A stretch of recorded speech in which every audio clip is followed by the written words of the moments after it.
Hello, thank you for joining me for another edition of the Market Commentator podcast.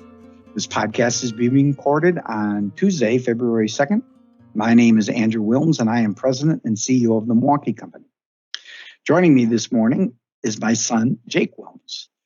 Jake is a quantitative analyst for the Milwaukee Company and holds a master's degree in quantitative finance from DePaul. Welcome back, Jake. Hey, how's it going? Thanks for having me on the show again. Glad to have you back, son. Today, Jake and I are going to be discussing the GameStop phenomena and how young investors such as he are impacting the markets. But before we get started, please keep in mind that this podcast is for informational purposes only, and listeners should conduct their own independent research before acting on any information or opinions expressed during this podcast. And that the views expressed today in the podcast are Jake and my personal views and not necessarily those of the Milwaukee Company. And with that, Jake, let's get started if we can. Yeah, right by me. All right, so let's begin by discussing how this whole GameStop saga got started in the first place. Sure. So the important thing to know is that everything started about way back in July of 2019. A man by the name of Keith Gill, he's a 34-year-old financial advisor. He started this movement by purchasing a large number of call options for GameStop. He documented his journey on YouTube and on Reddit, and before long, a large movement unfolded. The price unexpectedly went up really high, and it just kind of exploded from there. And what was the plan here? I mean, what was all these guys on this Reddit site, what were they trying to accomplish? It's hard to say for sure. I know that Keith, when he was initially investing in GameStop before, many months ago, even over a year ago, he believed the stock to be undervalued. And at least that was what the reason he gave. But the interesting thing that happened here has to do with the float percentage of the stock. The fact that so many people were shorting the stock that it created an opportunity that was attractive for investors to counteract that movement by purchasing it. Well, let's take a step back for some of the listeners such as me that may not be familiar, that a little older and may not be as familiar with the backstory. So GameStop, I actually remember that as when you were a kid taking you there because it was a brick and mortar video game, consumer electronics and gaming retailer, and it was one of your favorite places to shop when you were a kid. Yeah, GameStop is in a really interesting spot. It struggled as of late. The modernization of video gaming and the way technology has advanced has really put the business in a tough spot.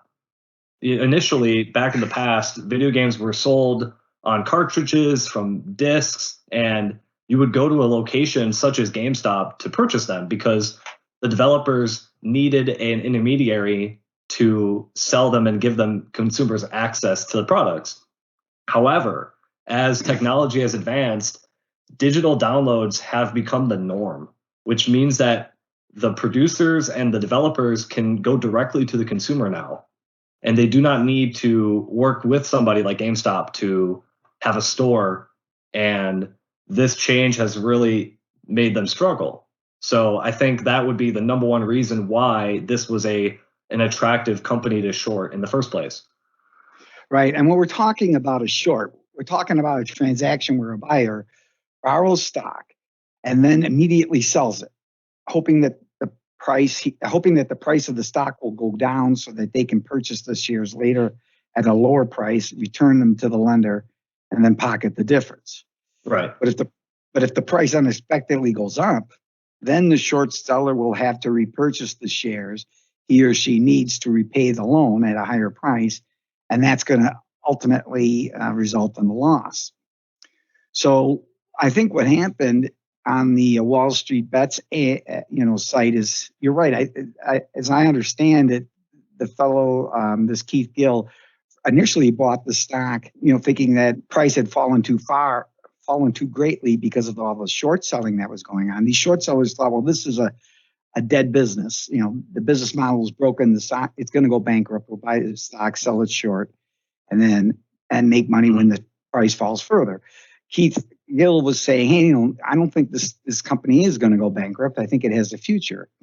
And then this website, this Reddit forum, these guys got on there. Hey, listen, this stock is shorted like 140% of, so there's more stocks shorted than there's actually outstanding.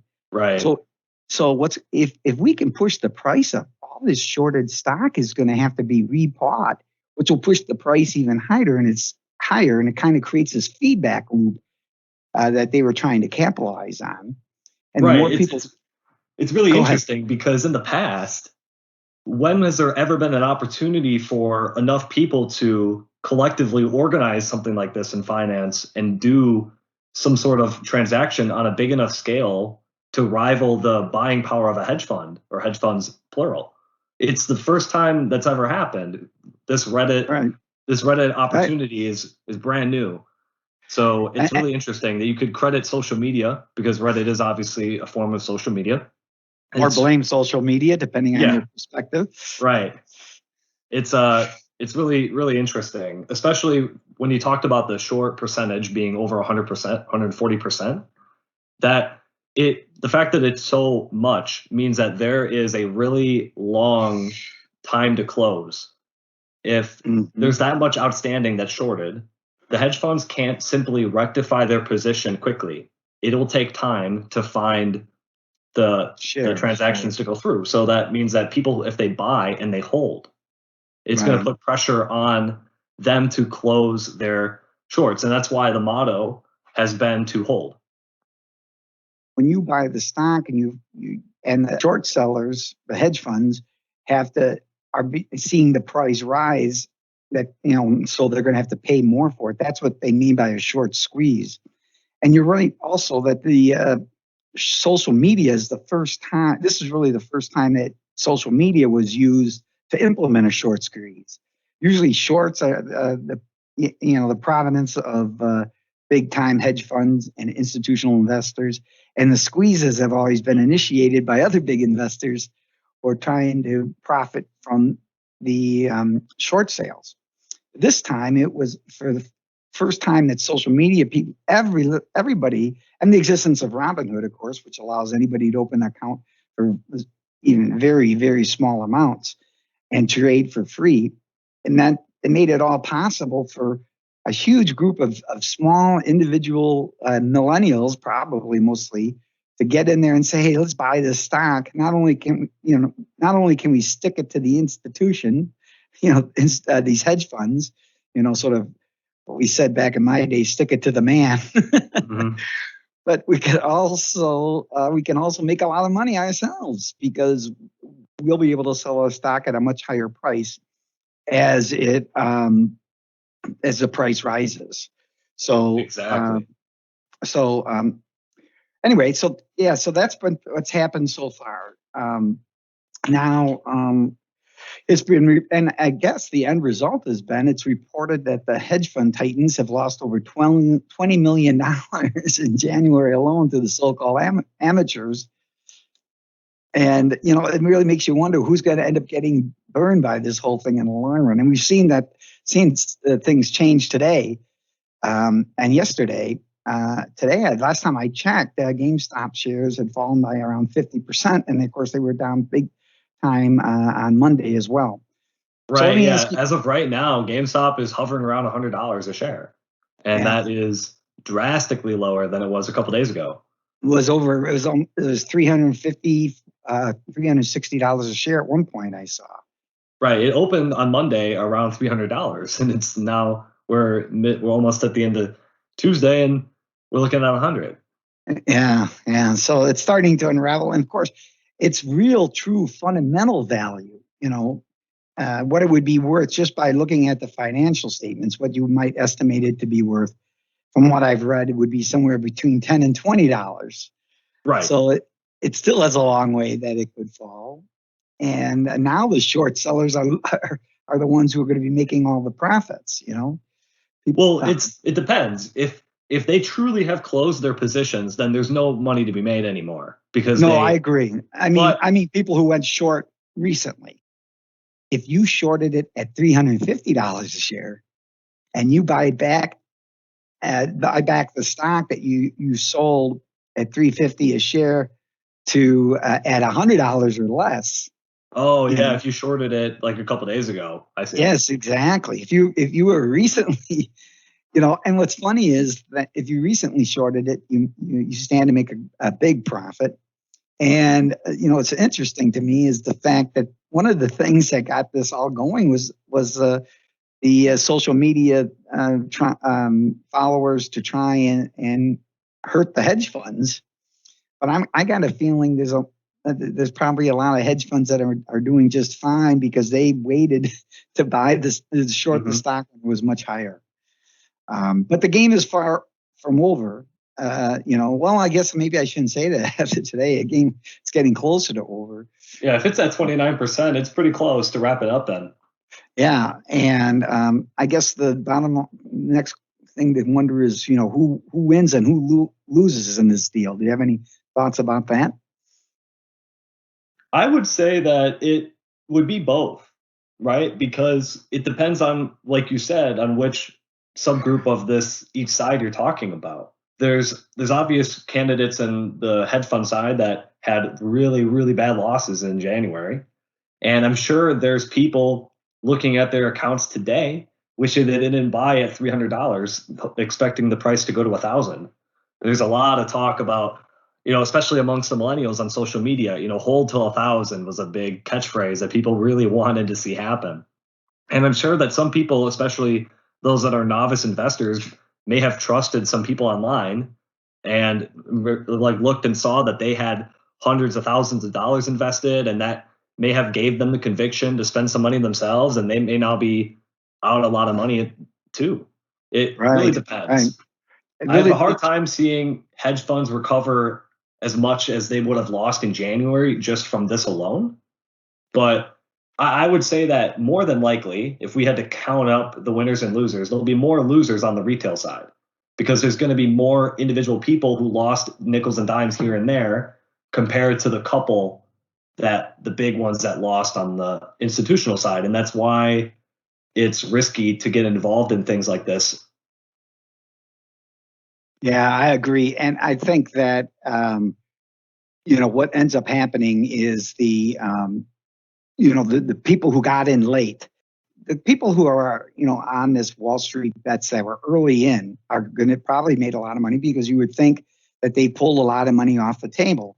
For example, I saw somewhere, this guy, Keith Gill, he would post his brokerage account statement on what I think it was on the Wall Street Bets. Yeah, Wall Street Bets is the subreddit. Is where he posted it, and it showed the value of his account going from a couple 100,000 all the way up to 30 million at one point.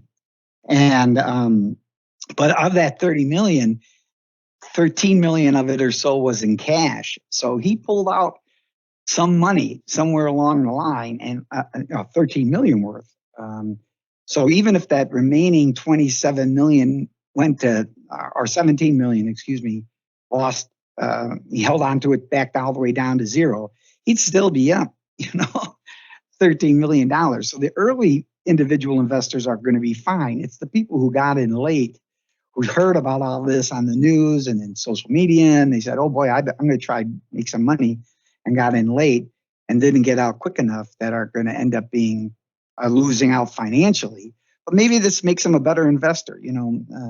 I kind of agree with Oprah Winfrey when she said failure is a great teacher, and if you're open to it, every mistake has a lesson to offer. I believe that's really true for the investors who lost some money here, but hopefully will benefit from it in the long run. Anyway, with all that being said, the Wall Street establishment really, was harsh on a lot of the young traders that have been participating in this short squeeze. I'm wondering what you think about that criticism. I've actually found it kind of comical seeing, at least earlier on, the criticism that's been being aired on places like CNBC and others coming from very wealthy individuals criticizing this movement. I think it's quite funny. The very same big dogs on Wall Street are the ones who created the opportunity in the first place. and it's somehow the fault of the retail investors for capitalizing on the opportunity and going in and trying to battle back. Some of them are offended maybe that there's this sort of resentment maybe for that level of wealth. I think it may even stem back from as early as 2008 from that crisis.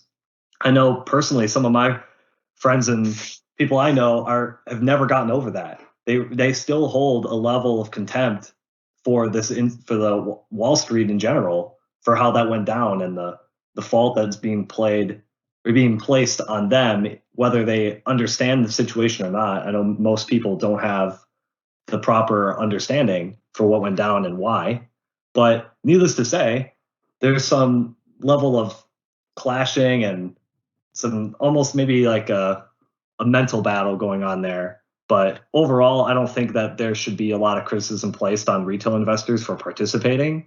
You could maybe say that they may be uninformed and it may not be a wise investment for most, which I would agree with because I never invested in it myself. But no, I agree. I would tell you that, I think it's people are going to lose money. Some people are going to lose money, and like you said earlier, some of those will be hedge funds, and some of those will be individual investors. But I don't think one side or the other can blame one another. Just like I don't think the individual investors really were correct when they were directing all kinds of criticism at hedge funds for making money by selling stocks short. I don't think the hedge funds can complain about the individual investors who make their shorts unprofitable.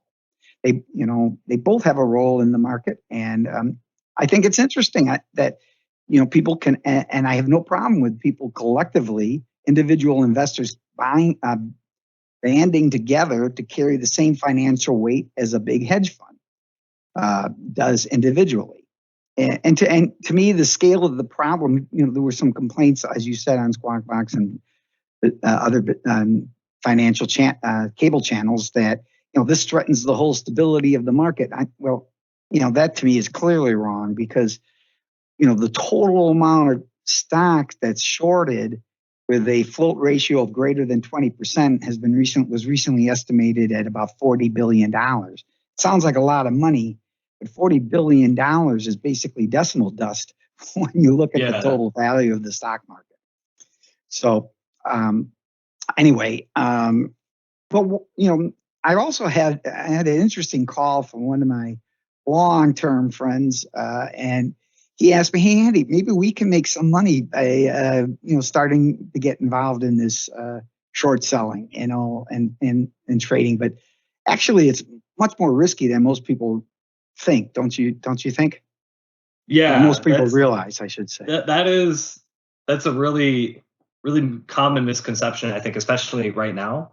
Short selling has an unlimited downside risk because there's no cap on how high a stock price could potentially go.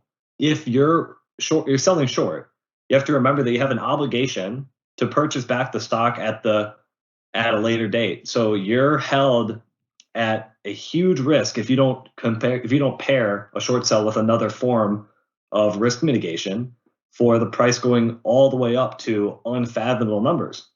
That's why this whole opportunity has been so popular in the first place. People on the retail investor side were very excited at the possibility of the GameStop price going up extremely high, because from the simple logic of it is, if there are all of these shorts outstanding and the hedge funds have an obligation to purchase it back, and the retail investors refuse to sell, eventually the price is going to go so high that those retail investors will crack, and then they will earn big returns. But that is a wishful thinking in my view. We haven't even seen yet anything like that spike. The highest we've seen is about $300, and that isn't quite like what even happened with Volkswagen, if you remember that one. So there's no guarantee. I've disagreed a lot with what I've seen on Reddit, what I've seen on Twitter. People have considered this to be a sure bet, but that is far from the case. Short selling and participating even on the other side, betting against it is really risky. Right. I'll say that the short sellers, the hedge funds in this case, but anybody can sell stock short, right? You don't have to be a hedge fund. No, of course Uh, not. as you point out, that downside is unlimited. Whereas if you go long the stock, the people who bought uh, GameStop stock in an effort to try and squeeze the short sellers, they can only lose what they spent on the stock.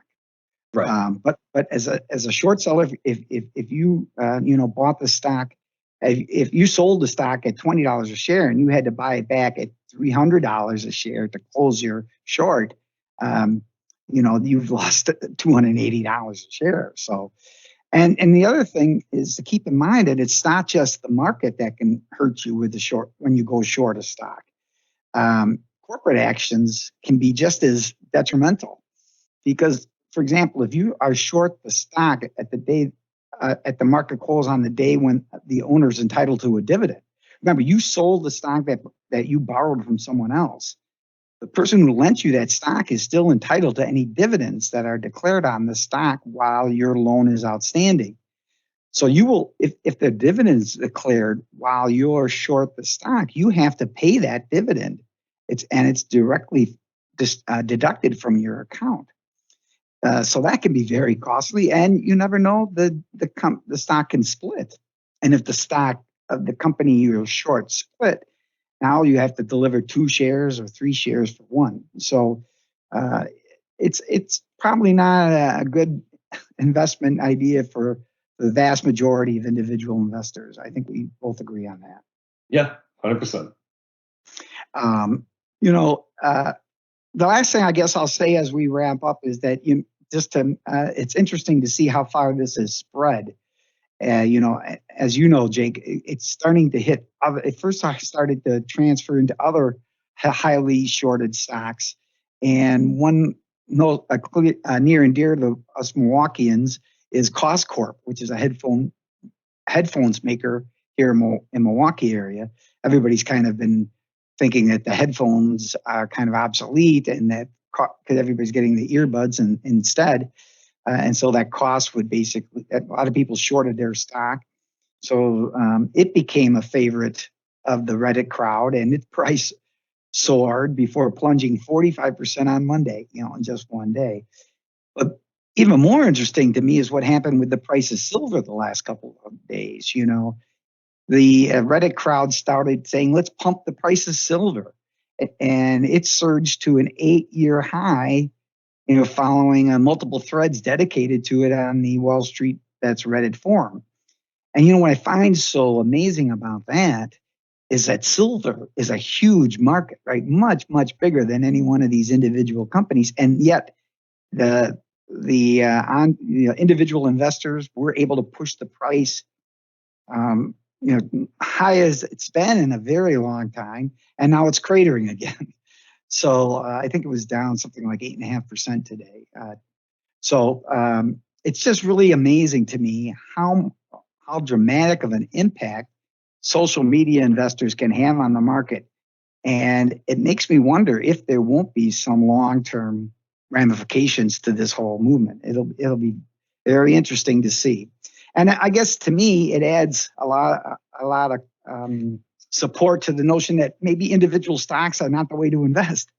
If you invest in an index fund, like the that holds hundreds of stocks of hundreds of companies, and one of the stocks in that index fund gets subject to a short squeeze or some other transaction like this, your index fund price isn't going to vary very much because it's such a small percentage of the overall amount invested. So it's another reason why I think for the average investor, low cost, passively managed index funds are the investment of choice. I would completely agree. One thing I wanted to touch on, you brought up Sure. the impact of social media and the individual investor. We actually saw this on an institutional level with Robinhood. That's Robinhood true. ran into a really unusual problem where they had so many people downloading their app. It peaked as the number one app on Apple Store, which is incredible if you think about it, what it's competing against. And it had so many people trying to invest in GameStop, AMC, Nokia, all of these shorted stocks, like you talked about, that they actually had to restrict and stop selling it, and people freaked out. And I know there's a lot of misconceptions. Some people have been rumoring that because Robinhood has a lot of business with Citadel, which is an investor in Melvin Capital, one of the hedge fund that lost a lot of money, that there are rumors about collusion. And I wanted to clear some of this up because I don't think a lot of people understand what exactly Robinhood is and how a brokerage works. So Robinhood, as a brokerage, does not execute the buy and sell orders themselves. Actually, they sell the rights to those orders on their app to what are called money market makers. And these are usually large banks, sometimes investment firms or hedge funds. But what essentially happens then is Robinhood takes a cut off of the top. They actually get paid by those market makers to take the orders. And what ends up happening is you're getting the benefit of the free trading, but you're actually more of a product to Robinhood than a client because they care more about the people purchasing the data and the traffic.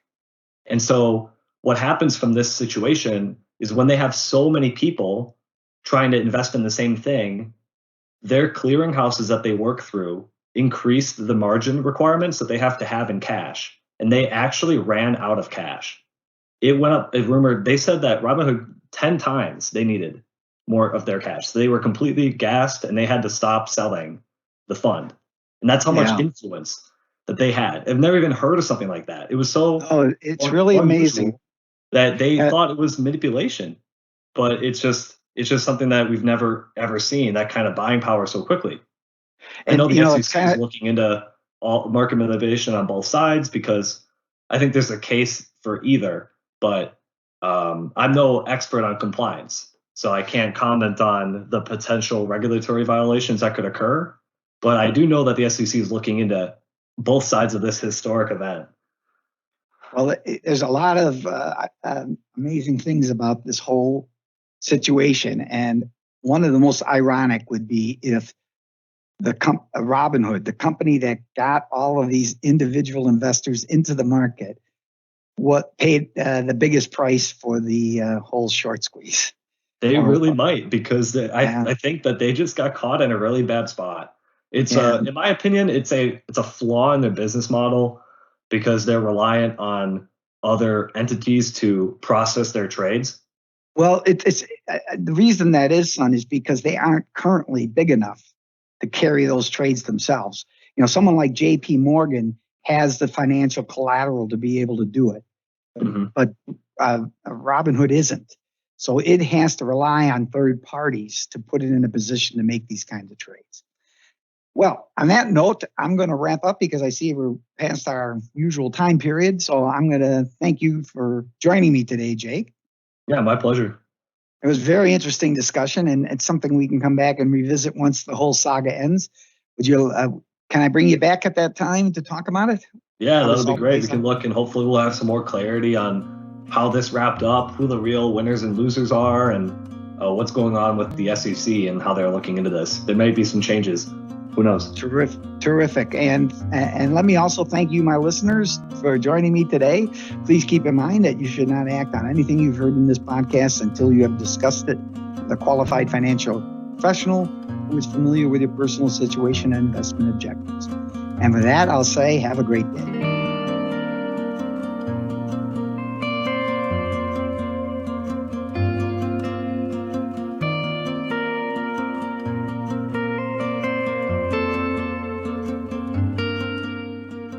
This podcast is for general informational purposes only and is not intended to be a solicitation, offering, or recommendation of any security, commodity, derivative, investment management service, or advisory service. Nothing in this podcast constitutes or should be understood as constituting a recommendation to enter in any securities transactions or to engage in any of the investment strategies discussed. Viewers should consult with an independent financial professional or independently research and verify information presented in this podcast before acting on it.